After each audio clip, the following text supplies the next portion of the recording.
오늘 하나님의 말씀은 고린도전서 1장 18절부터 25절까지의 말씀입니다. 신약성경 고린도전서 1장 18절부터 25절까지의 말씀입니다.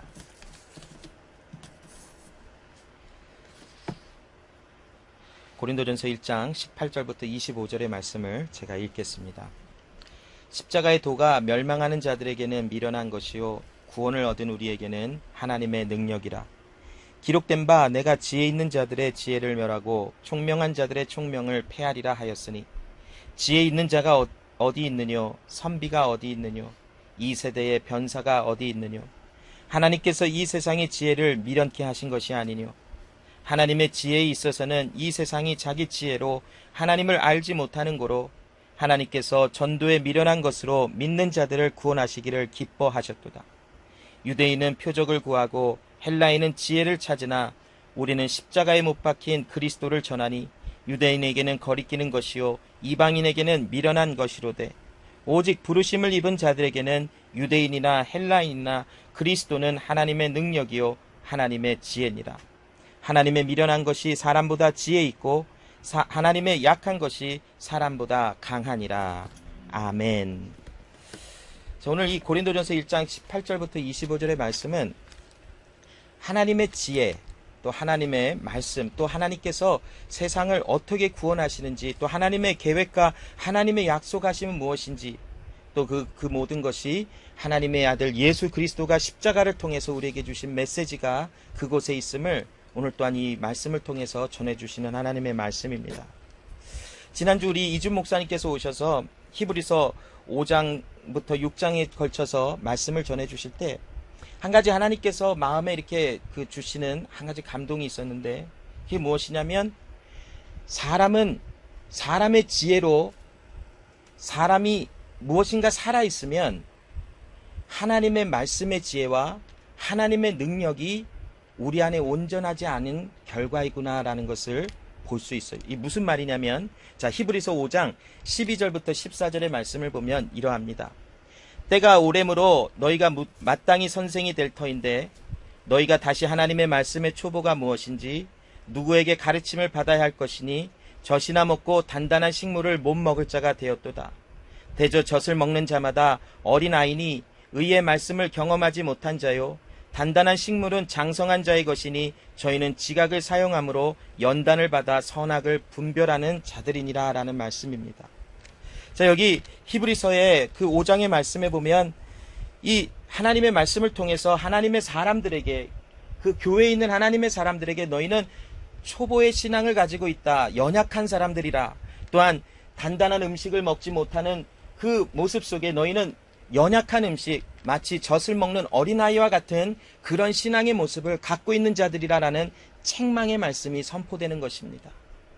자, 여기 보면 왜 이들이 젖이나 먹고 또 단단한 식물을 못 먹는 자인 것이 드러날 수밖에 없는지가 고린도전서 3장 1절부터 3절에 보면 사도 바울의 의중을 통하여 단단한 음식을 먹지 못하는 자가 왜 그렇게 불리우는지에 대한 설명이 나와 있는 것을 봅니다.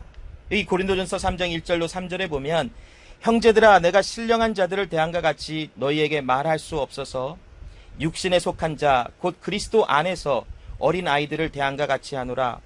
내가 너희를 젖으로 먹이고 밥으로 아니하였노니 이는 너희가 감당치 못하였음이거니와 지금도 못하리라. 너희가 아직도 육신에 속한 자로다. 너희 가운데 시기와 분쟁이 있으니 어찌 육신에 속하여 사람을 따라 행함이 아니리요 라는 말씀입니다.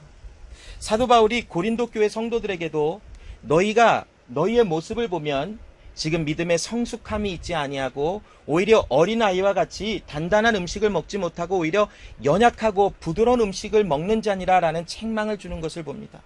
왜 그러합니까? 그리스도 예수의 은혜와 하나님의 성령의 기름 부으심 속에 그들이 믿음 안에서 자라나는 은혜 속에 있음에도 불구하고 그들의 마음속에 또 다른 또 다른 법이 그들을 자꾸 자신의 육신에 속한 모습들이 나오도록 그들의 모습을 또한 나타내는 그 모습을 보고 사도 바울은 너희들은 어린아이와 같은 믿음이 있다라는 것을 설명합니다. 갈라디아서 5장 19절로 21절에 보면 육신의 일은 현저하니라는 말들에 육신에 속한 일들이 나옵니다. 지금 고린도 교회 성도들은 하나님을 모르는 자들이 아니었었어요. 그들은 하나님을 알고 하나님의 은혜도 체험해 보았고 하나님께서 구원해 주신 그 기쁨의 감격이 무엇인지도 알았던 자들이었었어요. 그러함에도 아직도 그들의 안에 연약함과 육신에 속한 일들의 흔적이 남아있는 것은 한편으로는 하나님께서 하시고자 하시는 일들이 있음을 또한 나타내 주시기는 해요. 그러나 그 하나님의 행하실 그 일들 속에 사도 바울이 지금 고린도 교회 성도들에게 너희 안에 연약함이 있다는 것을 선포하는 그 이유는 그들을 정죄하거나 판단하거나 그들을 멸망에 이르도록 하는 것이 아니라 이 말씀이 선포됨과 함께 하나님이 이들 안에 어떤 일을 행하실 것인지에 대한 하나님의 약속이 선포되고 있는 것이 너희들 안에 마치 어린아이와 같은 내가 처음 너희도 알 것이라 이 고린도에 와서 이 교회를 세울 때에 너희가 하나님의 말씀을 다 알아듣지 못해서 가장 기초적이고 기본적인 것을 너희들에게 선포한 것을 기억할 것이라. 그러나 내가 세월이 지난 후에 다시 이곳으로 와서 너희들을 또 대하여 보았더니 아직도 그 어린아이와 같은 신앙에서 자라지 아니하고 너희 가운데 있노라라는 말씀을 선포합니다. 이것은 지금 사도 바울이 이들을 책망하고 권면하지만 그러나 이것은 이들을 정죄하고 판단하는 것이 아니라 하나님께서 육체 가운데 있는 이 소욕의 모습들이 점차 없어지게 하시고 소멸되게 하시기를 원하시기에 사도 바울의 입술을 통하여 하나님의 말씀이 선포되어 이들의 지금 정체성이 드러나고 있다는 것입니다. 여러분, 우리 몸에 어떠한 질병이 나타나서 증상이 나타나는 질병들은 빠른 시일 내에 고쳐지기가 굉장히 쉬울 수 있어요. 그런데 우리 몸 안에 숨겨져 있는 증상이 나타나지 아니하는 숨겨져 있는 그런 병들은 나중에 치료하기가 굉장히 어려워지더라고요. 우리가 이 내용을 보아도 하나님의 말씀 안에서 우리의 잘못과 우리의 부족함과 연약함이 드러나면 드러날수록 그곳에는 하나님의 회복하심과 하나님의 하시는 일이 무엇인지가 더욱더 드러나지는 것이 마땅하며 당연한 것이, 우리는 때로는 믿음이 좋은 척 굉장히 온전케 되어진 척하며 살아갈 수는 있어요. 그 모양도 갖출 수 있고 흉내도 내볼 수 있고 그 모습을 결단하여 따라가 보려고 할 수도 있을지도 몰라요. 그러나 우리의 실체적인 모습이 계속 하나님의 말씀 안에 드러나지 아니하면 우리의 온전함은 그리스도 예수 안에서 일어나기가 굉장히 어렵다라는 것이, 그러나 반대로 하나님께서 말씀을 통하여 우리의 연약함과 부족함과 또한 우리의 실패와 연약함, 실수들이 드러나게 하시는 그 이유는 하나님이 행하시리라 하시는 약속이 있기 때문에 그래요. 우리의 연약함은 끊임없이 드러나질 것이며 우리의 육체 속에 속해 있는 시기하며 분쟁과 또한 여러 가지 육체의 현저한 일들을 따라가는 일들은 우리 안에서 계속 드러나짐을 당할 것이, 그 이유는 우리가 계속 점점점 악하여지기 때문이 아니라 우리 가운데 숨겨져 있고 우리 가운데 덮어져 있었던 나도 몰랐던 그런 모습들을 하나님은 드러내시고 그 아픔과 무너짐과 소망이 없는 것 같은 그 절망의 그 현장에서 하나님을 부르짖도록 하나님을 의지하는 자가 될 수 있도록 하나님이 만드시기 위하여 이러한 은혜를 베풀어 주신다라는 것이, 그래서 여러분, 교회는 어찌 보면 아무 일이 안 일어난다면 한번 점검해 봐야 돼요. 야, 우리 교회는 다 좋아, 되게 편해, 기쁘고 모든 일이 다 잘 되고 있어. 뭐 하나님의 은혜 속에서 하나님의 인도하심, 특별한 인도 속에서 그런 일이 있다면 감사하고 고마운 일이겠지요. 그러나 여러분, 병원을 찾아갔는데 아픈 자가 없이 다 온전한 사람들이 있는데 병원에 있다면 그 병원은 뭐겠어요? 어쩌면 병원이 아닐 수도 있어요. 이와 마찬가지로 여러분, 교회 안에는 울퉁불퉁해지기도 하고 연약함이 드러나지기도 하고 하나님의 말씀 가운데 책망과 또한 연단에 하나님의 말씀들이 임하는 곳이 바로 교회예요. 그런 것이 드러나면 드러날수록 그곳에는 하나님의 은혜가 더욱더 깊어지고 있다라는 하나님의 행하심은 계속하여 우리에게 알게 해주시는 것이, 여러분, 오늘 이 히브리서 말씀에는, 이 히브리서는 지금 기록한 사람이 고린도 교회 성도들과 같이 육신에 속하여 분쟁과 시기와 또한 이런 나눔이 있다라는 지적을 하고 또한 그들을 책망하는 내용은 아닐 것이. 왜냐하면 히브리서의 말씀은 이들이 고난과 핍박 속에서 배교함으로 하나님을 떠나가는 사람들에게 너희들 그렇게 하지 말고 하나님의 말씀이 너희 안에 있으니 그 말씀 안에 믿음의 견고함을 받으라라는 선포의 말씀이에요.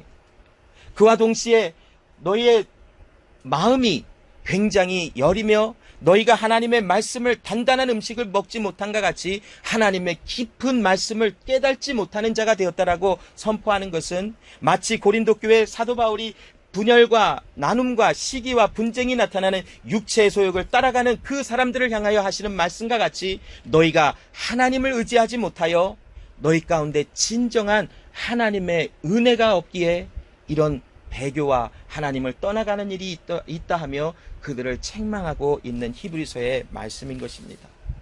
다시 히브리서 5장 12절로 14절로 돌아가면 여기 보면 하나님의 은혜 속에서 이제 믿음이 자라나야 할 마땅히 자라나야 할 사람들이 그 믿음이 자라나지 아니하고 아직도 연약한 음식을 먹는 그 사람들은 어린아이와 같으니 의의 말씀을 경험하지 못한 자이기 때문에 그들의 믿음 안에 자라남이 없다라는 것을 말씀하고 계세요. 여러분, 이 경험하다라는 것은 마치 우리가 지식적으로 무엇인가를 공부해서 아는 것이 아니라 하나님의 말씀 속에서 우리가 들어가짐을 당하여 하나님의 살아계심이 우리 안에서 생생하게 삶의 현장에서 나타나는 그런 역사를 당하는 것이. 예를 들어서 우리가 깨어지고 부서지는 가운데 절망과 아픔 속에 있었지만 하나님께서는 우리를 찾아오셔서 우리를 위로하여 주시고 우리 가운데 하나님의 말씀과 또 하나님의 소망과 평강을 주심을 경험해보고 맛본 자만이 하나님의 깊은 힘든 말씀이라도 깨달아지고 알게 되어질 것이. 제가 몇 주 전에 어떤 형제랑 교제하면서 정말 너무나 감동이 되어지는 몇 가지 이 이야기들을 나눈 적이 있었어요. 그 형제가 성경은 하나님의 말씀이 기록된 것이고 또한 이 말씀은 사람의 마음과 감정들 또한 마음의 상태들을 이야기하는 단어들이 너무 많기 때문에 그것을 직접 경험해보지 못한다면 절대로 이해가 가지 않기 때문에 어렵다라고 얘기를 해요. 정말 그 말을 듣고 얼마나 놀래고 또 마음 한편으로는 기쁘기도 하고 정말 하나님의 말씀이구나라는 것이 다시 느껴졌냐면 여러분, 하나님의 말씀은 사람이 간접적으로 아니면 뭔가 이렇게 멀리 서서 알아보고자 해서 알아지는 것이 아니더라고요. 말씀이 찾아오셔서 그 말씀이 때로는 나를 부서뜨리고 깨어 부서뜨리지만 그 가운데서 하나님을 경험하게 하시고 말로 귀로만 들었던 그 내용들이 아닌 실질적으로 내 안에서 역사하고 계시며 나와 함께 하시는 주님이 경험되어지고 함께함을 알아지는 그 가운데 하나님의 깊은 말씀까지 인도함을 받게 되어져 있어요.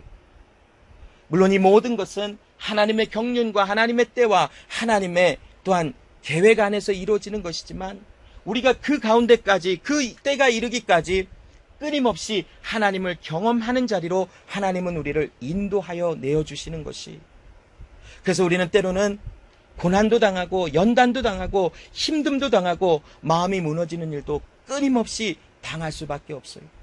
그 가운데 실패를 경험하게 되고 아픔 속에서 하나님이 우리 가운데 어떻게 하시는지 그 말씀으로 역사하시는 그 하나님께서는 어려운 가운데서도 염려가 일어나지 않게 하시는 것을 어떻게 경험하게 하시는지 그것을 경험함으로 그것을 만나봄으로 그 하나님의 말씀이 내 안에 살았고 역사하는 말씀으로 이루어지고 있다는 것이. 제가 며칠 전에 우리 케빈 형제와 우리 지수자매랑 교제하면서 한 가지 또 사실을 발견했어요. 세상에 A씨가 아직도 안 고쳐졌대요. 아직도 아마 제가 알기로만 벌써 한 몇 달이 흘러간 것 같아요. 아마 겨울에 고쳐주러 올지도 모르겠어요. 아직도 안 고쳐졌대요. 좀 더위를 덜 타는 우리 지체들이라면 그나마 조금 안심하겠는데 그냥 봐도 더워요. 그냥 얼마나 덥겠어요. 그 조카들까지 와서 그 집에서 그 에너지 많은 어린아이들이 뛰어다니면 지나다니는 것만 해도 그냥 후끈후끈해져요. 열들이 얼마나 나는지. 얼마나 덥고 힘들겠어요. 그런데 하나님께서 왜 이런 일들이 허락되어지고 왜 이렇게 되어진 우리 다 알 수는 없어요. 그러나 한 가지 제가 발견하는 것이 있어요. 이들의 마음이 무너지고 있다라는 거예요. 이들의 마음이 무너지며 정말 이거는 사람으로서는 어떻게 도저히 할 수가 없구나. 그 상황 가운데서 우리 케빈 형제가 이건 사람으로는 안 될 것 같아요 라는 말을 고백할 때 그게 정답이구나. 그걸 다시 한번 느꼈어요. 여러분, 하나님께서는 우리를 저희는 지각을 사용함으로 연단을 받아 선악을 분별하는 자들이 되었다라고 말씀해요. 여러분, 여기 연단이라는 것은 굼나쪼라고 하는 헬라어 말인데, 굼나쪼라고 하는 것은 이 단어를 살펴보니까 어떤 것이냐면 열심히 무엇을 하고 있는데 그 하는 일이 무엇이냐면 옷을 벗거나 아니면 어떤 것을 연습하고 있다라고 하는 그런 뜻이에요. 어떤 운동에 나가는 사람들이 굼나쪼 한다라고 하면 가볍게 그 운동 경기에 참가하기 위하여 옷을 가볍게 하다라는 뜻도 있고 또 그 일을 이루기 위하여 열심히 연습해보다라고 하는 뜻이 굼나쪼라고 하는 뜻이에요. 왜 히브리서의 이 말씀에 저희가 연단, 왜 열심히 연습되어지고 열심히 옷을 벗어지는 일들을 통하여 선악을 분별하는 자들이 된다고 하는 굼나쪼라는 단어를 사용했을까? 그 단어를 계속 살펴보며 이 말씀에 대한 내용들을 살펴보면 지금 초보적인 말씀에서만 머물러 있는 사람들에게 하나님은 무슨 일을 하시는가 보았더니 연단이라고 하는 것을 계속 갖다 주세요. 연단은 힘든 일로만 느껴지지만 이 단어의 뜻은 무엇이냐면 우리가 우리의 의의 옷을 벗어지게 되어지다라고 하는 그런 말씀의 뜻이에요. 여러분, 왜 이 사람들이 초보적인 믿음에 머물렀을까요? 여러 가지 원인들도 있겠지만 가장 이들의 마음의 중심에는 무엇이냐면 사람의 지혜가 살아있었기 때문에 그래요. 내가 한다. 내가 내 힘으로 하나님 은혜를 받았으니 이제 내가 내 힘으로 이 은혜를 선포할 거야. 내가 하나님의 말씀을 받았으니 그래 내가 각오하고 내가 열심히 하나님의 일을 해볼 거야 라고 하는 이런 내가 아직도 살아있는 모습이 있었기에 하나님께서는 이들 안에 너의 의를 내가 벗기리라 하시는 말씀이 선포되고 있는 것이. 여러분, 우리가 연단과 힘듦과 고난 속에 들어가지면 들어가질수록 실패를 경험하면 경험할수록 우리에게 나타나는 한 가지 현상은 나를 신뢰하지 않게 되어져요. 내 지혜를 신뢰하다가 실패를 경험해보면 더 이상 내 지혜를 신뢰하지 않게 되어지는 역사들이 계속 일어나요. 내 물질과 내 건강과 나의 가지고 있는 소유를 의지하고 무엇인가를 해보다가 실패를 경험하면 경험할수록 우리는 이것이 아니었구나를 알게 되어진다는 것이. 왜냐하면 하나님께서 그렇게 하고 계시기 때문에 그래요. 그 과정을 통해서 우리는 선악을 분별한다는 것은 누구만 하실 수 있는 줄 아세요? 하나님만이 하실 수 있어요. 우리는 선과 악을 판단하는 기준도 없고 선과 악을 판단할 자격도 없고 그러한 지혜조차 없어요. 그런데 선악을 분별하는 자들이 되었다는 것은 결국 무슨 말인 줄 아십니까, 여러분? 하나님이 내 안에 하나가 되셨다라는 말이에요. 내가 하나님의 은혜 아래서 나를 살펴볼 때에 나와 하나님이 다른 점이 없어지는 거예요. 내가 하나님의 은혜 속에 그리스도 예수와 연합이 되어져서 이제는 단단한 음식이 주어져도 그것이 먹어지고 소화가 되는 그 이유는 내가 아까 우리 케빈 형제가 고백한 것처럼 말씀이 되었기 때문에 그런다는 것이. 여러분, 사람은 말씀을 사모할 수가 없어요. 선한 것이 없기 때문에 그 말씀을 사모하기는커녕 나를 사랑해줘요. 내 뜻과 내 지식과 내 경험과 내 방법이 가장 우선순위로 나와지게 되어져 있어요.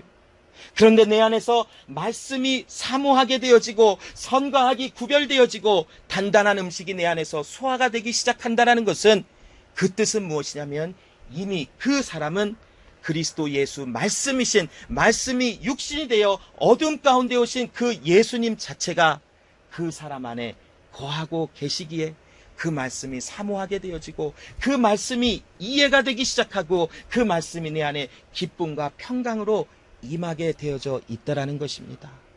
우리로서는 할 수가 없어요. 그래서 하나님께서는 그리스도 예수를 통하여 말씀 되시는 예수가 우리 가운데 역사하여 우리를 말씀으로 변화시키셔서 이제는 하나님의 그 어떤 말씀이라도 이해가 되어지고 사모하게 되어지고 내 안에서 계속하여 울려 퍼지는 말씀이 되도록 기록하여 주시는 하나님의 은혜를 우리에게 베풀어 주신다라는 것입니다. 여러분, 이 히브리서 6장 1절부터 3절까지의 또 말씀을 보면, 자, 그러므로 우리가 그리스도 도의 초보를 버리고 죽은 행실을 회개함과 하나님께 대한 신앙과 세례들과 안수와 죽은 자의 부활과 영원한 심판에 관한 교훈의 털을 다시 닦지 말고 완전한 데 나아갈지니라. 하나님께서 허락하시면 우리가 이것을 하리라 라고 말씀을 해요. 그러니까 조금 전에도 말씀드린 것처럼 고린도전서 3장에 사도 바울이 고린도 교회 성도들에게 너희가 아직도 육신에 속한 자로라 라고 그들에게 말씀을 선포한 것은 그들을 책망하는 것에서 끝나는 것이 아니라 그들 안에 이제 하나님이 어떤 일을 행하실 것이라고 하는 복선이 깔려져 있는 하나님의 약속의 말씀이 그 가운데 있어요. 하나님께서 너희가 초보적인 신앙에서 아직도 그곳에서 머물러 있지만 하나님께서는 너희를 온전케 하실 것이며 하나님의 허락을 받은 자, 하나님께 부름을 받은 자들에게는 하나님의 완전케 하시는 일이 일어날 것이다 라고 하는 고린도전서의 말씀을 살펴볼 것 같이 이 히브리서 6장 1절에 3절의 말씀에도 이 하나님의 말씀은 5장에 너희들은 아직도 연약한 자라, 아직도 하나님의 의의 말씀을 경험하지 못한 자라, 그러나 너희들 가운데 하나님의 허락하심, 부르심이 있으니 너희가 단단한 음식이라도 먹고 소화하게 된 것이라 라고 선포합니다. 이 히브리서의 이 단단한 음식이라는 것은 멜기세덱의 반차를 쫓아 대제사장이 되신 예수 그리스도에 대한 말씀이에요. 이 말을 우리도 어렵지요. 멜기세덱의 반차를 쫓아 대제사장이 되신 그게 과연 뭘까? 아브라함이 조카 롯을 그 다른 나라 왕들에게 이렇게 포로로 잡혀가 있는 상황 가운데 군사들을 데리고 가서 그를 데리고 와 재물을 가지고 오고 그 10분의 1을 그 멜기세덱에게 11조로 이렇게 드려지며 그를 이렇게 찬양하고 영광을 돌리는 장면들이 나와요. 이 멜기세덱은 부모가 없대요. 그리고 어디서 왔는지조차 알지 못하고 그 말씀을 여기 잠깐 살펴보면 히브리서 7장 1절로 3절에 여기 파워포인트는 없지만 제가 읽어드릴게요. 이 멜기세덱은 살렘 왕이요 지극히 높으신 하나님의 제사장이라. 여러 임금을 쳐서 죽이고 돌아오는 아브라함을 만나 복을 빈자라. 아브라함이 일체 10분의 1을 그에게 나눠주니라. 그 이름을 번역한즉 첫째 의의 왕이요 또한 살렘 왕이니 곧 평강의 왕이요 아비도 없고 어미도 없고 족보도 없고 시작한 날도 없고 생명의 끝도 없어 하나님의 아들과 방불하여 항상 제사장으로 있느니라. 우리가 이 멜기세덱의 정체를 정확하게 알지는 못해. 그러나 이 구약 성경에 나오는 멜기세덱의 가리키고 있는 한 사람, 바로 예수 그리스도를 예표하고 있어요. 이 멜기세덱의 반차를 쫓아 멜기세덱이 항상 대제사장으로 있는 것 같이 예수 그리스도는 그 레위 지파의 반차를 쫓아 사람으로 세워지는 그런 대제사장이 아니신 하나님께서 세워놓으신 대제사장으로 항상 우리 가운데 있었음을 이야기하고 계시는 것이, 믿음의 초보인 사람들에게는 이 말이 무엇인지 잘 들려지지 않아요. 그러나 이 말씀을 통해서 하나님께서 우리에게 주시는 하나님의 말씀을 보면 히브리서 9장 11절로 15절에 그리스도께서 장래 좋은 일의 대제사장으로 오사 손으로 짓지 아니한 곧 이 창조에 속하지 아니한 더 크고 온전한 장막으로 말미암아 염소와 송아지의 피로 아니하고 오직 자기 피로 영원한 속죄를 이루사 단번에 성소에 들어가셨느니라. 염소와 황소의 피와 및 암송아지의 죄로 부정한 자에게 뿌려 그 육체를 정결케 하여 거룩하게 하였거든. 하물며 영원하신 성령으로 말미암아 흠없는 자기를 하나님께 드린 그리스도의 피가 어찌 너의 양심으로 죽은 행실에서 깨끗하게 하고 살아계신 하나님을 섬기게 못하겠느냐. 이를 인하여 그는 새 언약의 중본이 이는 첫 언약 때에 범한 죄를 속하려고 죽으사 부르심을 입은 자로 하여금 영원한 기업의 약속을 얻게 하려 하심이니라 라는 말씀입니다. 여러분, 이 당시까지 많은 유대인들과 또 유대인을 주변에서 본 사람들은 동물을 안수하고 그 동물을 번제로 드리며 죄사함의 은혜를 받아 누렸어요. 그것은 그들이 번제와 하나님 앞에 드려지는 그 동물로 드려지는 그 제사의 행위 때문이 아니라 하나님의 말씀이 있었기 때문에 그 행위에 순종이 되어지는 모든 사람들에게 하나님의 죄사함의 은혜가 펼쳐졌어요. 그런데 동물로 드려졌던 모든 제사는 무엇을 지금 예표하며 무엇을 가리키고 있냐면 바로 영원한 대제사장이신 우리의 죄를 위하여 하나님께 나아가짐을 당하는 그리스도 예수를 통하여 우리의 죄가 완전히 속하여지고 죄사함을 받고 온전하여지는 것을 이야기하시는 하나님의 말씀이라는 것이, 믿음의 초보인 사람들에게 그리스도 예수에 관한 이런 자세한 말씀을 안다면 많은 사람들이 알아듣지 못했다라고 해요. 그래서 그리스도 예수의 은혜로만 구원을 받고 그리스도 예수의 은혜와 사랑 안에서 우리가 온전하게 되어지는데, 이 예수에 대한 복음의 말씀을 듣고 하나님의 은혜를 경험하며 나가다가 믿음이 연약한 자들의 마음속에 반드시 나타나는 것이 무엇인 줄 아십니까? 내가 무엇을 해보려고 한다라는 것이. 그런데 우리의 삶의 열매는 나로부터 시작되는 것이 아니에요. 하나님께서 우리를 온전한 곳으로 인도하시면 인도하시는 것만큼 우리 가운데 하나님이 행하시는 것이, 나는 하나님의 일, 그 어떤 일도 행할 수가 없는 죽은 자예요. 죽은 자가 무엇을 할 수가 있겠습니까? 죽은 자는 아무런 반응도 아무런 생각도 행함이 나타나지 못하는 자들이에요. 그러나 죽은 자 가운데 어떠한 생명이 들어가 있다면 그 죽은 자를 움직이는 것은 그 안에 거하는 생명이라고 하는 존재라는 것이, 하나님께서 우리 가운데 하나님의 역사하심이 거하신다면 우리는 가만히 있게 되어지는 자가 아니라 하나님의 은혜 속에서 점점 더 하나님의 일이 이루어지는 그런 하나님의 사람들이 되어진다라는 것이, 여기 하나님께서 우리 가운데 역사하실 때에 이제는 우리의 신앙의 초보가 버려진다라는 것은 끊임없이 회개함과 하나님께 대한 신앙과 세례와 안수와 죽은 자의 부활과 영원한 심판에 관한 것들을 내가 이해해보고 내가 어떤 것을 이뤄보려고 하는 수많은 노력 가운데, 아니면 이런 것을 의심도 해보고 과연 이런 것이 진짜일까라고 하는 흔들리는 마음속에 하나님께서 우리에게 어떤 일을 행하시냐면, 하나님이 우리에게 아예 오셔서 우리를 깨어 부서뜨려 버리시고 연단 우리의 의가 계속 벗어지게 하심으로 선악을 분별할 수 있는 존재, 즉 하나님께서 우리와 함께 하시는 존재가 되어 이제는 하나님 안에 죽은 행실을 회개하는 일들은 끊임없이 그리스도 예수를 의지하며 일어날 것이며, 하나님께 대한 우리의 믿음은 하나님께로부터 주어진 그 믿음 안에서 하나님을 끊임없이 바라보게 되어질 것이며, 하나님께서 우리를 양심을 깨끗게 하사 하나님을 바라볼 수밖에 없는 자들로 만들어주심이 끊임없이 우리 가운데서 고백되어지고 믿어지게 되게 할 것이며, 우리의 모든 죄가 그리스도 예수 안에 사하여지고 구속함의 은혜를 받은 안수의 은혜가 있다는 것도 고백되어질 것이며, 이제는 우리는 죽은 자 가운데서 부활하신 그리스도 예수와 함께 부활의 생명에 이른 자가 됐다는 것이 우리는 계속하여 선포되어지고, 어떤 위험과 힘듦과 고난 가운데서도 그리스도 예수를 바라봐지는 은혜가 우리 가운데서 계속 터가 닦아진 위에 쌓여지고 쌓여져서 견고한 믿음의 생명에까지 이르게 자라나게 되어질다라는 것이, 이 모든 것은 바로 하나님께서 허락하시면 우리가 이것을 하리라라고 말씀을 하세요. 그렇다면 여러분, 하나님의 부르심과 허락이 없었더라면 이러한 일들은 우리 가운데서 절대로 일어나지 못한다라는 것이, 하나님께서는 우리에게 이 하나님의 은혜를 허락하셔서 우리 안에 예수의 생명이 더욱더 풍성하여지도록 허락을 하셔서 우리를 완전한 곳으로 인도하셨기에 이러한 일들은 가능하여졌고, 이러한 일들은 끊임없이 우리 가운데 이루어지고 있다는 것입니다. 여러분, 여기 완전한데 나아갈지니라 라고 말씀하시는 것은 우리 자체가 완전해서가 아닙니다.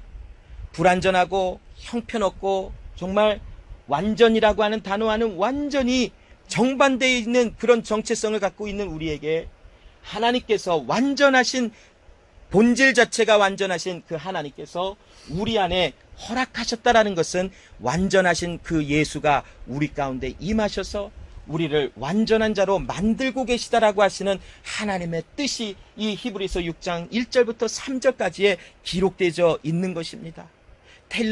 텔레이오테오스라고 하는 이 완전이라는 것은 그 어디를 보아도 찌그러지거나 일그러지거나 아니면 부족함이 없이 완전하게 완벽한 상태를 이야기하고 있어요. 이 세상에, 이 온 우주 만물에 어느 한 곳도 흠과 티가 없으신 분은 오직 그리스도 예수, 오직 하나님 한 분이세요. 그 하나님께서 우리 안에 허락하셔서 그 완전함을 이루고 계신데요. 우리는 그러나 실상은 믿음이 연약한 자들이라 끊임없이 우유를 찾고 부드러운 음식을 찾고 하는 그런 일들에 더 빨리 나아가지는 마음을 발견해요. 그러나 하나님께서는 우리 가운데 십자가의 도가 하나님의 구원의 능력이 되심이 무엇인지를 끊임없이 알게 하시며 그리스도 예수가 십자가에 달려 죽으심으로 나도 그 예수와 함께 죽고 예수가 그 죽은 가운데서 죽은 자 가운데서 살아나신 때에 나도 주님과 함께 살아났음이 어떤 말씀인지를 점점 더 경험하게 하셔서 이제는 어떤 상황 속에서도 하나님을 선포하고 예수 그리스도의 내 안에 하신 하나님의 이야기들을 선포하고 자랑할 수 있는 자들로 완전한 자들로 우리를 만들고 계신다라는 것이 고린도전서 2장 7절로 7절 12절 말씀을 보면 이런 말씀이 기록되어 있어요. 오직 비밀한 가운데 있는 하나님의 지혜를 말하는 것이니 곧 감추었던 것인데 하나님이 우리의 영광을 위하사 만세전에 미리 정하신 것이라. 12절에 우리가 세상의 영을 받지 아니하고 오직 하나님께로 온 영을 받았으니 이는 우리로 하여금 하나님께서 우리에게 은혜로 주신 것들을 알게 하려 하심이니라 라고 말씀을 합니다. 여러분, 하나님의 지혜에 있어서 이 세상이 만들어지기도 전에, 우리가 이 세상에 존재하여 어떤 일을 하기도 전에, 또 우리의 날이 정하기도 전에, 우리가 어머니의 뱃속에 잉태되기도 전에 하나님은 우리를 아셨다고 해요. 그리고 하나님은 우리를 보셨고 우리의 모든 날을 정하시사 하나님 계획과 하나님의 경륜 안에 두셨다라고 해요. 그래서 우리의 되어지는 모든 것은 하나님의 허락이 없이는 절대로 일어나지 아니하는 일들이랍니다.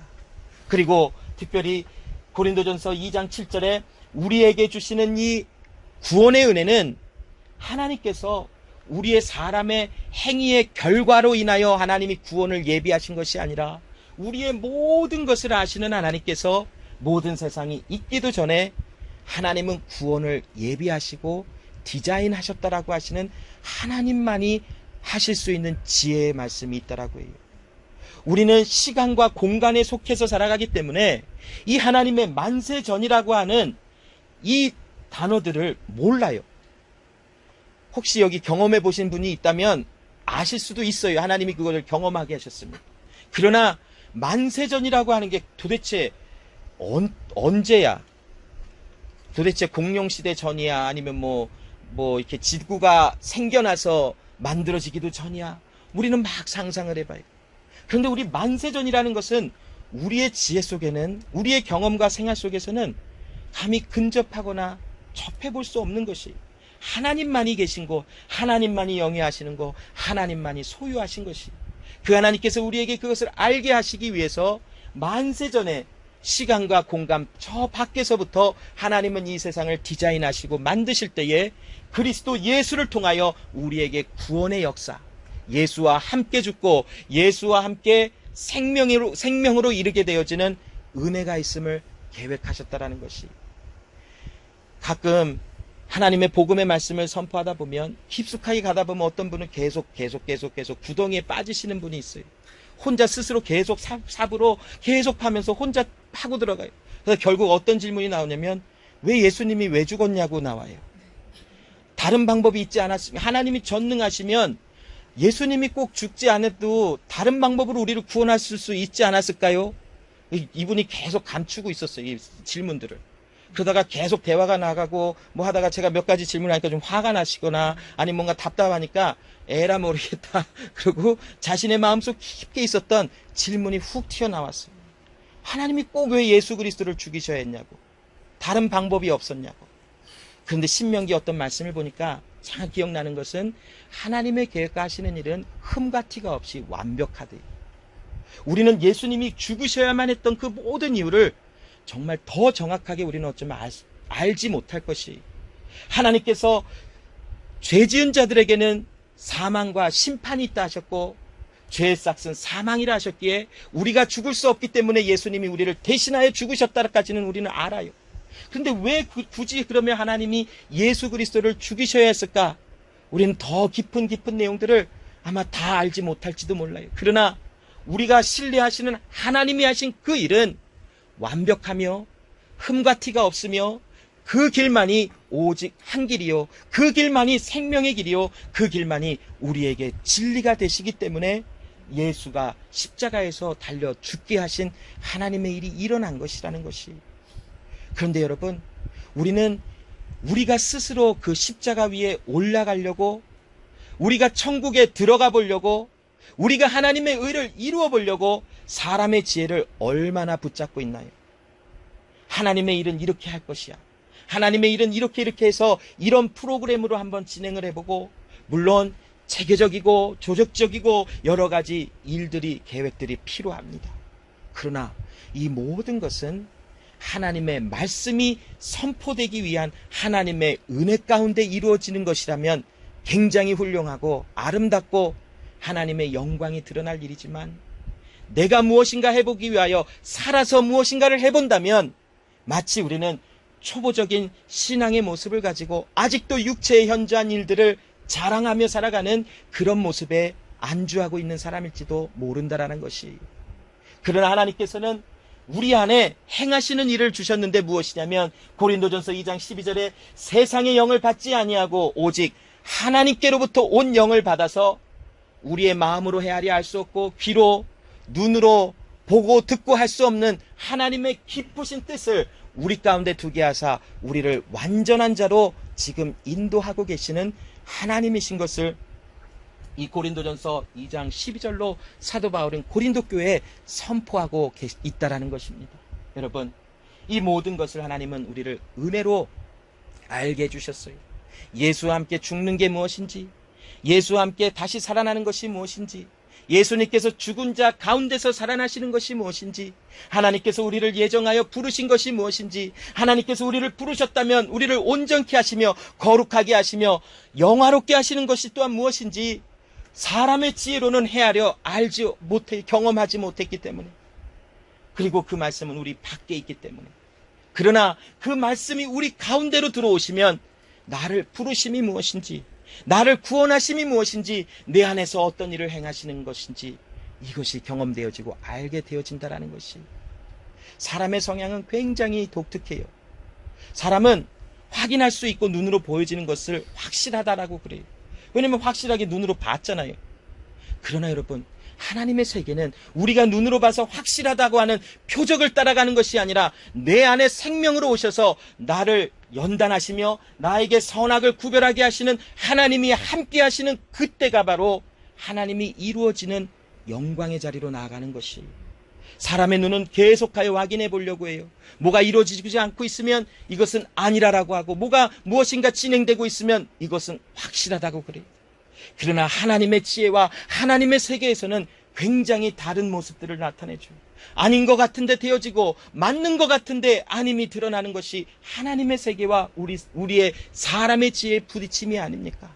우리가 스스로 영화롭게 하고 스스로 하나님께서 주시는 지혜를 탐구하고 공부해보고 살펴보아 가지려고 노력을 해도 우리는 어느 정도 쫓아갈 수 있는 모양은 흉내낼지는 몰라요.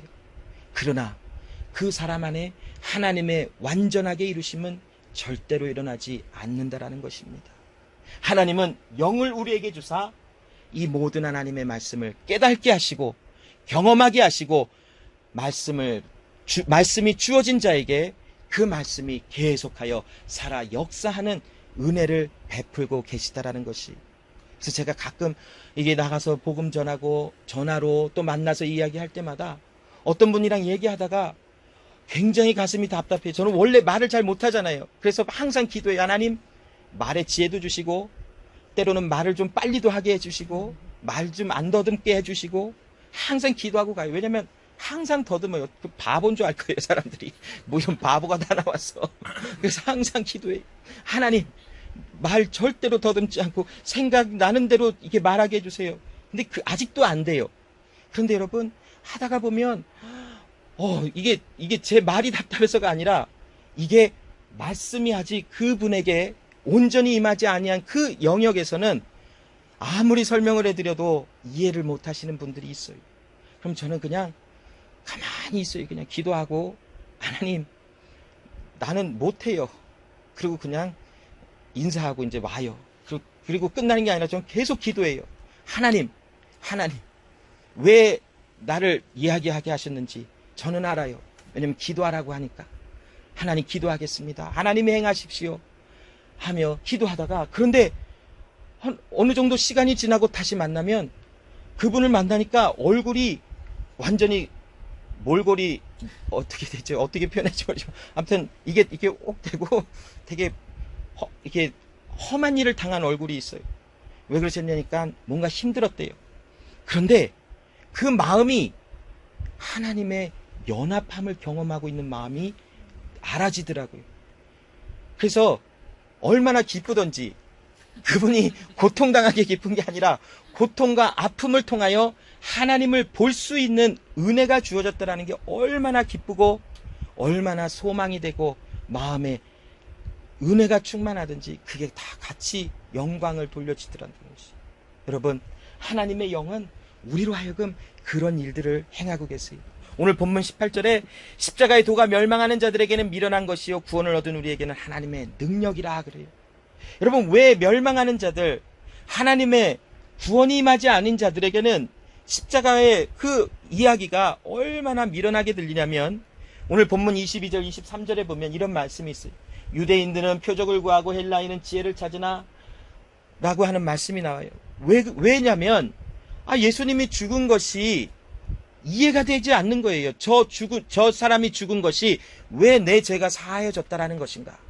저 한 사람의 죽음으로 말미암아 나의 모든 죄가 소멸이 되어지고 저 한 사람이 죽음 가운데서 일어난 것이 내가 왜 의로 부름을 받았는지 그게 이해가 되지 않는 거예요.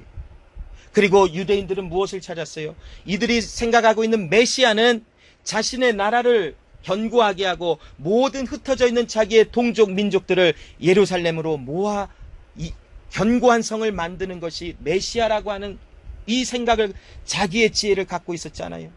그런데 그들이 생각하고 있는 예수가 힘없이 십자가 위에서 죽어버렸어요. 그러니 얼마나 실망이 되겠어요.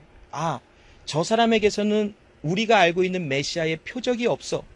우리의 지혜로 저 사람을 재보고 재단해보고 한번 측량해 보았더니 저 십자가 위에서 힘없게 죽어버린 예수는 우리의 메시아가 될 수가 없어. 그러니 표적이 없어 하고 예수를 버려버린 거예요. 자, 헬라인들, 즉 그 그리스 사람들은 얼마나 철학자들이 많았어요. 심오하고 어떤 뭔가를 막 연구하고 생각해봐 철학적인 이야기들 얼마나 많이 나타냈어요. 근데 그들이 아무리 보니까 그들이 생각하고 있는 가장 악한 죄를 지은 사람만이 십자가의 처형을 받는데, 딱 보니까는 예수라고 하는 사람이 자기들이 알고 있는 가장 중한 죄를 지은 십자가 위에서 죽은 죄인이라는 것이. 그러니 어떻게 저 죄인을 의지해서 나의 모든 것을 저 사람에게 의탁하며 저 죄인으로 죽은 사람을 어떻게 의지할 수 있고 저를 신뢰할 수 있는가? 내 지혜와 내 생각에 그 십자가 위에 죄인으로 죽은 저 사람을 비교해 봤더니 아니다라는 것이. 그러니 하나님의 구원이 주어지지 아니한 상태에선 그 예수의 십자가는 가장 미련하고 그 예수를 의지한다라는 것은 정말 이 세상에 가장 바보 같고 미련한 짓이었다라는 것이. 그러나 여러분, 십자가의 도, 십자가를 통하여 하나님께서 우리를 얼마나 사랑하시는지, 십자가를 통하여 하나님께서 어떤 계획과 구원을 주시는지 그 이야기가 주어진 자들에게는 그 사람을 구원하시는 하나님의 능력의 말씀으로 주어지고 있다는 것이. 사도 바울은 23절에 십자가에 못 박힌 그리스도를 나는 전하는 것이라. 너희 유대인들에게는 거리끼는 것이요 이방인들에게는 미련한 것처럼 보이나 나에게는 그 십자가의 도가 나를 찾아와 나를 하나님의 은혜를 경험하게 한 나의 마음속에서는 너희들이 그토록 경멸하며 미련하다 하며 배척하고 있는 예수 그리스도, 십자가에 달리신 그 그리스도 예수를 전하는 것이 나의 말이요 또한 나의 전하는 이 말을 통하여 하나님이 행하심이라는 것을 자랑하며 자신 있게 선포하고 있는 사도 바울의 모습을 봅니다. 고린도후서 5장 21절에 하나님이 죄를 알지도 못하시는 자로 우리를 대신하여 죄를 삼으신 것은 우리로 하여금 저희 안에서 하나님의 의가 되려 하심이니라. 십자가의 도는, 십자가에 관한 이야기는 바로 이것이에요. 왜 죄를 알지 못하는 예수가 왜 죽어야만 했을까? 하나님이 그렇게 하셨어요. 우리가 그 죄의 값을 하나님께 지불하거나 죄의 값을 변상하지 못해요. 그 자들을 하나님은 불쌍히 여기시고 긍휼히 여겨서 예수가 죽게 하시고 그 죽은 자리에 우리도 함께 죽고 부활의 생명에 이르는 그 예수와 함께 우리도 생명에 이르게 하시는, 정말 사람의 지혜로는 헤아려 알 수 없는 그 말씀이 우리에게 그냥 주어져서 우리가 오랜 세월 속에 세뇌되거나 아니면 학습되어 하는 것이 아니라 내 마음에 심겨진 은혜로 나는 예수와 함께 죽고 예수와 함께 살아난 하나님의 사람이구나가 선포가 되어지게 하시는 것이, 여러분, 사도 바울이 이 당시 고린도에 선포할 때에 얼마나 많은 조롱을 받았는 줄 알아요? 그 당시에 지혜 있는 자들에게 저가 전하는 저 예수에 대한 말을 전한다, 저가 전하는 하나님에 대하여 시시한 말을 전한다 하고 그 아덴에서 많은 그리 헬라 문화에 속해 있는 사람들이 바울을 무시하고 경멸하잖아요. 그런 상황 가운데 사도 바울이 나는 십자가에 달린 예수를 전한다, 이 말이 나오기까지 그 마음의 상태를 보면 그냥 대충 예수를 의지해서 나오는 말이 아니에요. 흉내는 낼 수 있어요. 모방은 할 수 있어요. 그러나 정말 극단적인 상황까지 간다면 모방과 흉내내는 것은 다 사라지고 마음에 있는 것이 나오게 되어져 있어요. 사도 바울은 고린도 교회에 이 말씀들을 선포할 때에 그 마음은 철저하게 무너졌고 많은 생명을 잃을 것 같은 고난과 힘듦을 경험하며 그 삶의 끝에서 무엇을 고백하냐면 나는 십자가에 달리신 예수를 증거한다라고 마음에 새겨져 있는 은혜가 선포가 되어진 것이라는 것이에요. 여러분, 오늘 본문 19절 20절에 기록된 바 내가 지혜 있는 자들의 지혜를 멸하고 총명한 자들의 총명을 폐하리라 하였으니 지혜 있는 자가 어디 있느뇨? 선비가 어디 있느뇨? 이 세대의 변사가 어디 있느뇨? 하나님께서 이 세상의 지혜를 미련하게 하신 것이 아니뇨라는 말씀이 기록되어 있어요. 이 말씀은 이사야 29장 14절의 말씀을 사도 바울이 인용하여 기록하고 있는 말씀으로 봅니다. 여러분, 하나님께서 무슨 일을 하시냐 하면 우리가 사람의 지혜를 의지하여 하나님의 행하신 십자가에도 하나님의 지혜와 하나님의 그 놀라운 능력을 무시하고 바라봐지지 아니하는 상태에서 하나님이 하시는 것은 사람의 마음을 깨어 부서뜨려 버리신다라는 것이, 오늘 이 19절로 20절에 지혜 있는 자가 어디 있느냐? 사람의 지혜가 산산조각 난다라는 것이, 우리는 우리의 생각과 우리의 기준과 우리의 지혜로 무엇인가를 이루려고 하는 습성들은 계속 나와요. 수도 없이 나와요. 그런데 하나님께서는 우리 가운데 너의 지혜가 어디 있느냐? 너의 의지하는 것이 어디 있느냐? 너의 잘한다고 여기는 것이 어디 있느냐? 내가 그 모든 것을 깨어 조각내며 그것에 나의 생명이 담기게 하리라 하시는 하나님의 긍휼과 사랑이 말씀 속에 기록되어져 있는 것이, 이사야 29장 13절 14절에 주께서 가라사대 이 백성이 입으로는 나를 가까이하며 입술로는 나를 존경하나 그 마음은 내게서 멀리 떠났나니 그들이 나를 경외함은 사람의 계명으로 가르침을 받았을 뿐이라. 그러므로 내가 이 백성 중에 기이한 일, 곧 기이하고 가장 기이한 일을 다시 행하리니 그들 중에 지혜자의 지혜가 없어지고 명철자의 총명이 가리워지리라.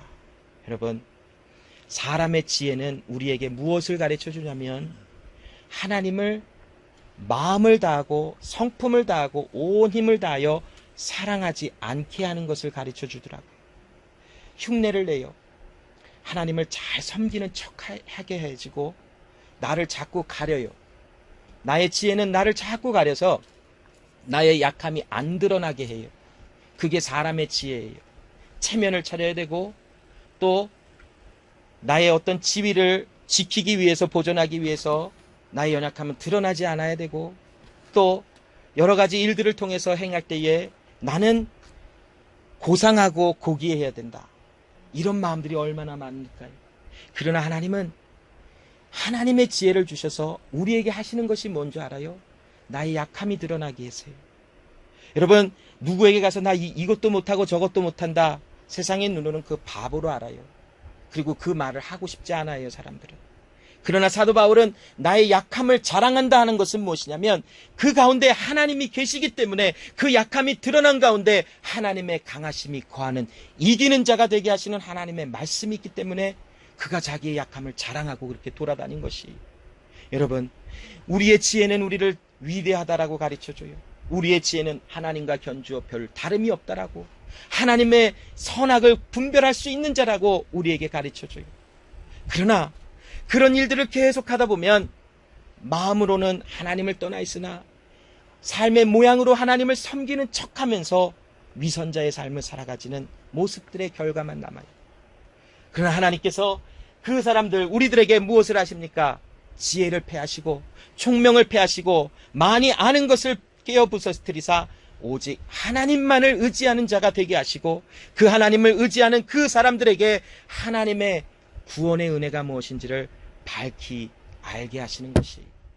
오늘 본문 21절에 하나님의 지혜에 있어서는 이 세상이 자기 지혜로 하나님을 알지 못하는 고로 하나님께서 전도에 미련한 것으로 믿는 자들을 구원하기를 기뻐하셨도다. 여러분, 전도가 무엇입니까? 여기 이 전도라는 것은 하나님이 하신 일, 하나님의 이야기를 선포하는 것이에요. 사람들은 그 일을 가장 미련하고 바보 같다라고 여겼어요.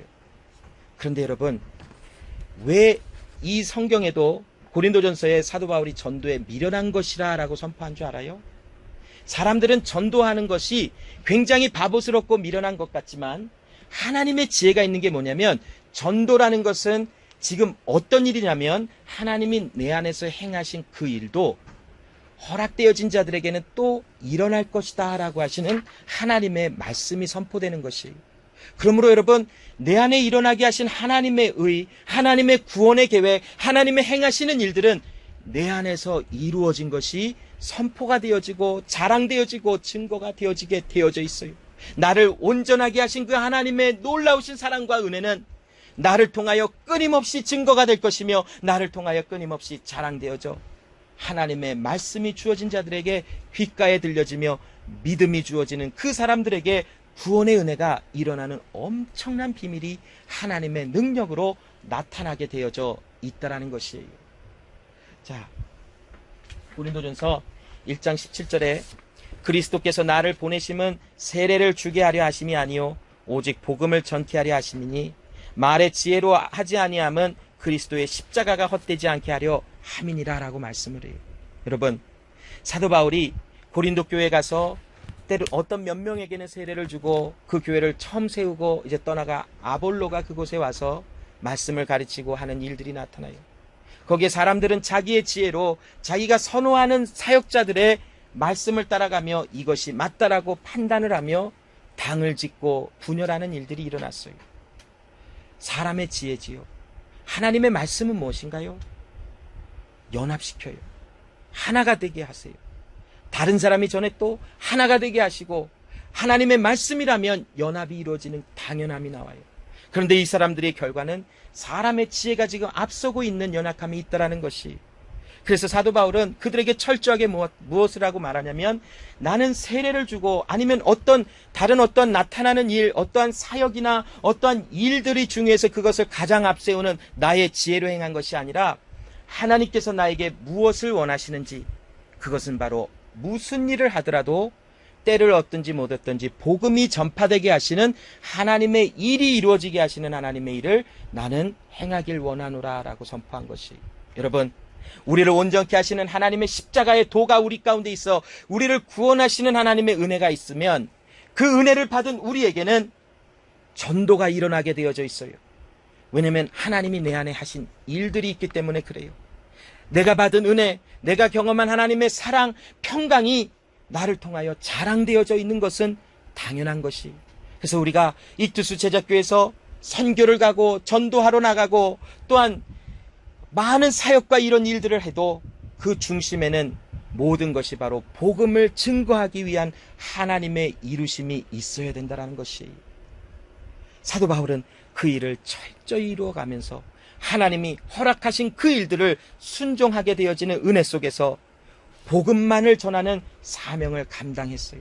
여러분, 지금 우리 교회가 연약하고 작고 사람도 없고 재정도 그렇게 풍성하지 않아서 많은 일을 못한다 하지만 그것은 사람의 지혜예요.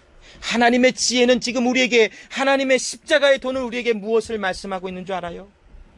너희 안에 역사한 하나님의 이야기를, 너희 안에 이루고 계시는 하나님의 이야기를 가서 전하게 되어 질지어다라고 말씀하셨어요. 우리에게 허락이 되었어요. 여러분, 그러므로 여러분, 삶의 24시간 하루의 모든 시간은 우리를 통하여 복음이 증거되는 그런 삶이 되어져야 된다는 것이, 이 복음 전함은 심이 있어서는 안 돼요. 말로도 전할 수 있고 행위로도 우리의 삶의 표정과 우리의 삶에 걸어가는 발자취를 통하여 우리를 통하여 복음은 끊임없이 증거되게 하시는 하나님의 일이 허락되어진 자들이라는 것이, 하나님은 많은 사람들을 만나게 하실 거예요. 많은 사람들을 또한 교제하게 하실 것이며, 많은 복음이 필요한 말씀이 없는 어두운 곳으로 우리를 보내시사 하나님이 행하신 그 일을 자랑하게 하실 것이, 이 교회가 수많은 화려한 일들을 쫓아가지 말고 오직 투박하고 화려하지 않은 것 같고 잘 정리되지 않은 것 같지만 하나님의 말씀이 임하여 우리를 전도하게 하시는 하나님의 일이 이루어지도록 만들고 계시고 우리의 길을 그렇게 인도하고 계시는 하나님을 봅니다. 끝으로 보면 24절 25절에 오직 부르심을 입은 자들에게는 유대인이나 헬라인이나 그리스도는 하나님의 능력이요 하나님의 지혜니라. 하나님의 미련한 것이 사람보다 지혜 있고 하나님의 약한 것이 사람보다 강하니라 라고 말을 해요. 여러분, 어떤 일을 하다가 막힘이 있어요. 잘 안 되어져요. 거기서 우리가 항상 하나님의 지혜를 구하고 우리의 가장 고귀한 것은 하나님의 말씀인 것을 우리 마음에서는 끊임없이 고백하게 하시며 오직 주님만을 바라보게 하시는 하나님의 일이 이루어지고 있다는 것이, 하나님의 일은 돈으로도 안 돼요. 사람으로도 안 돼요. 많은 리소스도 아니고 오직 하나님의 능력으로만 이루어지며 그 하나님의 능력이 주어진 자들, 하나님의 말씀이 임한 자들을 통하여 하나님의 일은 이루어지며 많은 사람들에게 하나님의 지혜를 선포하는 자들이 되어지게 하셨다라는 것입니다. 요한복음 17장 22절로 23절에 내게 주신 영광을 내가 저희에게 주었사오니 이는 우리가 하나가 된 것 같이 저희도 하나가 되게 하려 하심이니라. 곧 내가 저희 안에 아버지께서 내 안에 계셔 저희로 온전함을 이루어 하나가 되게 하려 함은 아버지께서 나를 보내신 것과 또 나를 사랑하신 것 같이 저희도 사랑하신 것을 세상으로 알게 하려 함이로소이다. 여러분, 하나님은 지금 우리 안에 완전을 이루고 계신데요.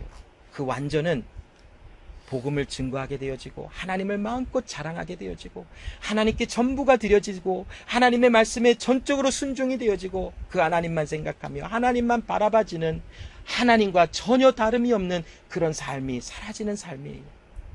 그런데 여러분, 그것은 나의 노력으로도 나의 원함으로도 나의 달려감으로도 아니고 어떤 세상의 방법을 구축하고 세워져 나감으로 이것을 이루는 것이 아니라 오직 한 길, 하나님과 예수가 하나이듯이 예수가 우리와 하나가 되셔서 하나님과 예수와 성령과 우리가 하나가 되게 하시는, 우리 가운데 하나님의 함께 하심이 임할 때 그곳이 완전하게 되어지고 그 완전함을 이루는 하나가 되게 하시는 과정 속에 우리의 모든 의를 벗게 하시는 연단이라고 하는 하나님의 도구가 사용되어질 것이지만, 그러나 그곳에 우리에게 평강을 알게 하시고 우리의 가는 길마다 하나님이 나에게 이런 은혜를 베푸셨다라는 것은 끊임없이 증거되며 전도함에 미련한 것 같으나 전도함을 통하여 많은 사람들이 예수를 발견하고 하나님의 이야기를 듣고 주님께로 나와지는 역사가 이 교회 안에서 끊이지 않고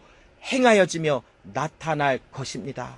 그러므로 여러분, 우리를 온전케 하시는 주님의 사랑과 은혜가 오늘도 충만함을 바라보며 주님만을 의지하는 우리 모두가 되기를 소원합시다. 기도합니다. 하나님 아버지 감사합니다. 오늘도 우리 가운데 역사하시는 하나님의 은혜를 통하여 하나님, 우리를 온전케 하시는, 완전케 하시는 주님의 행하심을 보나이다. 하나님과 예수가 하나이듯이 우리를 주님과 연합하게 하시사 우리 안에 완전함을 이루시는 그 주님의 은혜, 이 하나님의 행하심이 우리 가운데 끊임없이 나타나게 하시며 이제 우리를 완전한 곳으로 인도하신 하나님의 은혜를 따라 주님과 함께 나아가며 주님과 함께 동행하며 주님과 함께 하나님 세상의 어두운 곳으로 보내짐을 받게 하여 주사 하나님, 우리가 자랑되는 것이 아니라, 우리가 어떤 일을 행하는 것이 아니라 내 안에 계신 살아 역사하시는 그리스도 예수의 생명이, 그 능력이 하나님의 영광을 드러내지며 그 생명이 증거됨을 통하여 많은 사람들이 그 말씀을 듣고 주님의 은혜를 발견하는 하나님의 행하심이 있게 하여 주시옵소서. 하나님, 익투스 제자교회, 하나님, 무엇이 부족하여 하나님 일이 진행되어지는 것이 아니라 하나님을 알지 못하고 경험하지 못하고 하나님의 생명을 누리지 못하는 초보적인 신앙 안에서 정체되어 있는 연약함을 봅니다. 그러나 하나님, 이곳에 역사하시는 하나님께서 이제 그 행하실 일을 우리에게 선포하시고 내가 너희의 지혜와 너희의 총명을 패하노니 이제 나의 지혜와 나의 능력이 너희 안에 충만하리라 하신 말씀과 같이 그 은혜가 이전에 충만하여 이제는 하나님이 작고 연약하다고 말하는 이 교회가 주의 손에 붙들림 받으여 하나님의 일, 우리 가운데 주의 행하심이 선포되고 증거되는 일이 끊이지 않도록 도와주시옵소서. 오늘도 주님을 바라보니 하나님 행하시옵시고 주의 일이 우리 가운데 충만하게 이루어짐을 경험하게 하여 주시옵소서. 감사드리며 예수님의 이름으로 기도합니다. 아멘.